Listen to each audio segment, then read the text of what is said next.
Good morning and welcome to the second half of Open Journal. Today's Community Spotlight is entitled Red Light Cameras and Corporate Influence on Municipal Government, How Corporate Self-Interests Have Become Intertwined with Our Justice System. I'm Mike DeLeonardis, your host, and my guest is Mr. Paul Kubosh, a local traffic attorney who's working to get a red light camera referendum on the ballot this November. Good morning, Paul. It's a pleasure to have you. Thank you for having me. We'll be taking calls in a few minutes, so if you'd like to join the conversation, the number is 713-526-5738. That's 713-KPFT. There are a lot of issues with red light cameras, and hopefully we can hit all the key points. I'd like to start off by addressing the central issue, which simply put is money, and any claim of safety, a smokescreen, or better yet, a proxy to gain leverage purely for the love of money.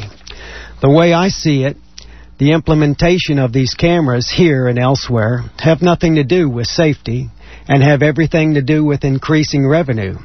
That is, increasing revenue for the city, increasing revenue for the company contracted to install and maintain the cameras, increasing revenue for the auto insurance industry, even increasing revenue for credit agencies. Yep, that's right, credit agencies who can charge you for higher interest rates for loans because of late payments or no payments of fines generated by these things.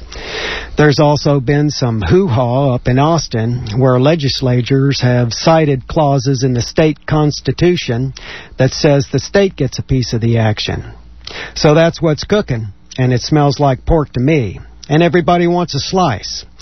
And why not? The projected revenue from these red light cameras nationwide is on the order of tens of billions of dollars a year. The company that installs and maintains these cameras is called American Traffic Solutions, ATS for short. They're a company with a history of rapid growth, largely through acquisitions. The last one was a little over a year ago when they bought out their main competitor, Redflex, another red light camera company. And if I'm not mistaken, ATS now has a monopoly here in America. Hey, and get this, they're headquartered in the law and order state of Arizona, somewhere in Scottsdale. I wonder if that might have been a consideration for some of those at City Hall who chose to waffle on any commitment to boycott businesses from that state regarding that illegal immigration thing. Anyway, there seems to be a lot of Big Brother stuff coming out of Arizona these days. Last but not least, Goldman Sachs has invested heavily in ATS over the years, enough in fact to net 2 seats on the company's 7-member board. I'm not sure how far back this cozy relationship goes, but in the fall of 2008, when Berkshire Hathaway poured $5 billion into Goldman Sachs, that same week, Goldman Sachs poured millions of dollars into ATS in order to bankroll the installment of red light cameras around the country. Cha-ching! Now, some states like Arizona and California impose license points on automated citations like red light camera fines. That means auto insurance rates on premiums increase with every fine. Now remember, these tickets don't go through the courts, so there's no option to really contest them. Even though there are no points levied against your license here in Texas, it's a sure bet that the auto insurance industry is trying to change that. And even though there are no points levied against you right now, these insurance companies are still benefiting from the red light cameras because of the increase in rear-end collisions at intersections where these things are active. The vast majority of studies done worldwide support that statement, and I have my own personal experience with a couple of near misses when I applied my brakes too early, according to the behemoths riding up my rear end who wanted to make the light. Now, Geico, a subsidiary of Berkshire Hathaway, has a long-standing interest in funding ticket technologies. In the early 90s, they saved a Laser Light Technology Incorporated, a radar gun company, from bankruptcy with a cash infusion. And as a thank you, this company shipped some high-tech laser speed guns to Geico, which then turned around and freely distributed them to law enforcement to boost traffic citations. In 2007, GEICO collected well over $500 million in insurance premiums in California alone. That already sizable sum automatically jumped for each red light camera fine issued in that state. So GEICO can save you money, huh? I always thought those commercials were kind of creepy and underhanded. Well, that's the scoop on this convoluted money trail. And it sure leaves my head spinning trying to keep up with this stuff. As Billy Shakespeare once said, what a tangled web we weave. And boy, don't we ever. Now, there are some other issues with red light cameras dealing with signal timing, type of citation, whether it's civil or criminal, and the constitutionality of that. And there's also the battle of the red light camera studies. But first, I think we ought to let Paul address this petition to force a vote on red light cameras. So, Paul, take it away. Well, thank you, Mike. What we're doing is we're gathering signatures. We need to get 20,000 signatures from registered voters. We get the 20,000 signatures. We submit them to the city of Houston, and they're going to have to put it on the ballot for November.